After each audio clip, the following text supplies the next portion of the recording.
Te ütlesite, et automüüjatele ei tohiks üllatusena tulla see, et on veel täiendav automaksu ja registreerimistasu tõus tegelikult salaja sisse kirjutatud.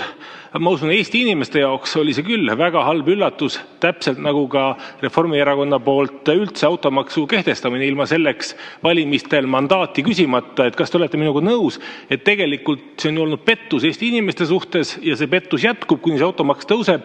Ehk siis tühistame ikkagi selle automaksu ära, lõpetame ära selle jama, et mida te olete sinna veel sisse kirjutanud, et Eesti inimesed ei ole teile selleks mandaati andnud, nüüd tuleb välja, et seal on veel mingi tagauks, kuidas see maks muudkui jätkuvalt tõuseb. Et te olete minuga nõus, et tühistame ära selle automaksu, lõpetame ära selle jama? Ei, ma ei ole nõus nende väidetega, ei ole mingisugustki tagaust ega saladust.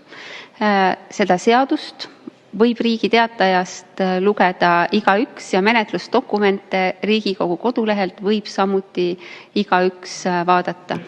Te soovitate siis Eesti inimestel minna Riigi Teatajat lugema, et saades teada, et mis saladusi või tagauksi tema maksueelnõudesse olete veel pannud. Ma usun, Eesti inimestel on praeguses majandusolukorras ja ka ettevõtjatel oluliselt kriitilisemad probleemid, mida lahendada, kui käia Riigi Teatajast otsimas siis Reformierakonna salasepitsusi maksueelnõudes.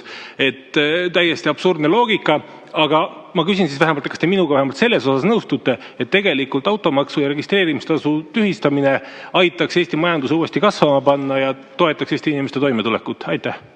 Ei nõustu. Ja enne kui ma siia pulti tulin, ma lugesin viimaseid uudiseid Postimehe koduleheküljelt ja seal nimelt oli uudis, et Eesti automüük kasvas jaanuarikuus võrreldes eelmise aastaga 155% ja ärge naerge.